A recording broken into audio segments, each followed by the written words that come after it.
ওইটা আমার একদম ফার্স্ট ফিল্ম। ওইটা আমার মনে আছে যে আমাকে উনি কল করেছিল, ইফতেখার চৌধুরী কল করেছিল, আমাদের ডিরেক্টর পোস্ট দ্য সার্চের একটা টিভিসি থেকে কল করেছিল। তো ওনার থেকে আসলে আমি অনেক কিছু শিখেছি। অ্যাকশন যে স্টাইল, আমাকে মানুষ এত পছন্দ করে অ্যাকশানে,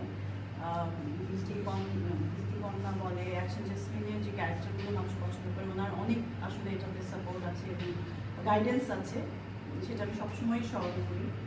আর ফার্স্টে আমিও নতুন ছিলাম, অনন্ত ভাইও নতুন ছিল, সো এটা একটা অন্য রকমের এক্সপিরিয়েন্স ছিল। এখন এসে মনে হয় যে ও মাই গড, এটা কিভাবে করলাম ওরকম সময়, digital film, first digital film I guess ওই সময়। সো ওইটা এখন এসে মনে হয় যে অনেক বড়, মানে কিছু একটা হয়তো বা করেছি, মানুষ যে পছন্দ করে, অ্যাটলিস্ট এত ভিড়ের মধ্যে ববি নামটা মেনশন করে, মনে রাখে, এত ভালোবাসে। তো এখন মনে হয় কিছু করেছি, তখন বুঝতেই পারি নাই, তখন স্ট্রাগল করেছি, শিখেছি, কাজ করেছি, অনেক কষ্ট করে করেছি, সেটা এখন ফিল করেছি কিভাবে আসলে কি করেছি, তখন এসব কিছুই মাথায় ছিল না। আচ্ছা, অ্যাওয়ার্ডের কথা যেহেতু আসলো, অনেকদিন ধরে আপনি কাজ করছেন, অনেক এক্সপিরিয়েন্স, সেই জায়গা থেকে অনেকে একটা শব্দ এখন বলেন অ্যাওয়ার্ড বাণিজ্য। এই অ্যাওয়ার্ড বাণিজ্য আসলে আপনার চোখে পড়েছে কিনা? আমি অ্যাওয়ার্ড নিয়ে এত বদার না কখনোই। আমি বললাম, আমি এতক্ষণ ধরে এই বকবক করতেছি এটাই যে মানুষ আমাকে এত পছন্দ করে, ভালোবাসে, এতটুকু সম্মান করে, এটাই আমার কাছে অনেক বড় অ্যাওয়ার্ড আসলে।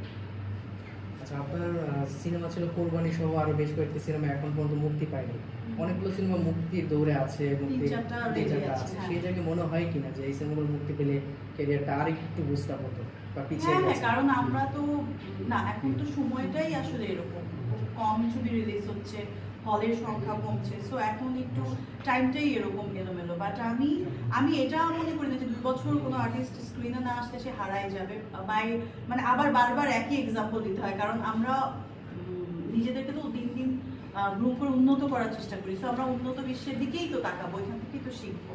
যে ওইখানেও 5 বছর গ্যাপেও যখন আর্টিস্ট একটা ছবিতে আসে, সবাই খুব অ্যাপ্রিসিয়েট করে, নিজেকে নতুনভাবে প্রেজেন্ট করে, এটা আমার কাছে এমন কোনো বিগ ডিল না। আপু, আপনি যেমনটা বলছিলেন যে ববি ডাকনামটা একসময় চলচ্চিত্রে ছিল, সেই সময় মাঝখানে হারিয়ে যাওয়ার আসলে কারণটা কি যদি একটু জানাতেন?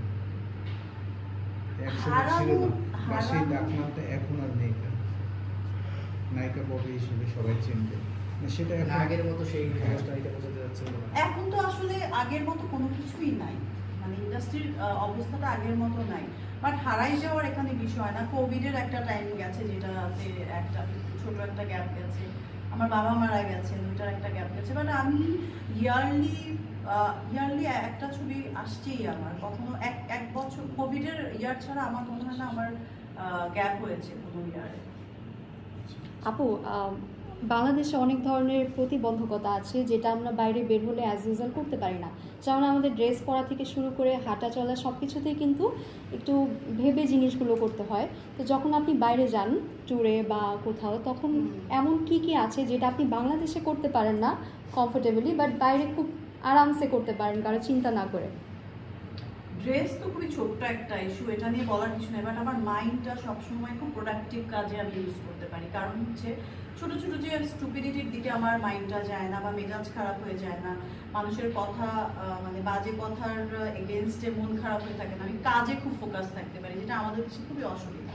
আর স্পেশালি একটা ফিমেল আর্টিস্টের জন্য বা ফিমেলদের জন্য তো খুবই ডিফিকাল্ট, এটা মানে প্রোডাক্টিভ কাজ থেকে আমরা পিছিয়ে যাই, এইটাই। বাংলাদেশের রাস্তায় মাস্ক পরে চলাচ্ছে, বাইরে যখন আপনি মাস্ক ছাড়া চলেন তখন আসলে কতটুকু সেফ ফিল করেন, এবং কি কি ধরনের থাকে না, আমরা বাইরে গেলে অনেক ধরনের চাইল্ডিশ বিহেভ করি, রিলস বানাই, ছবি তুলি, ওই জায়গাটায় কতটুকু স্বাধীনতা পান? ওইটা খুব আরামের আসলে, আর ওইখানে তোমার ফ্যামিলি মেম্বার, আবার বাংলাদেশি পৃথিবীর সব জায়গায় আছে। আমি এমন দেশে গিয়ে ভেবেছি এখানে তো একটা বাঙালিও পাবো না, বাট ট্রাস্ট মি, সেখানেও আমি বাঙালি পেয়েছি। আচ্ছা, যেই স্বপ্ন নিয়ে সিনেমাতে এসেছিলেন, চলচ্চিত্রে এসেছিলেন,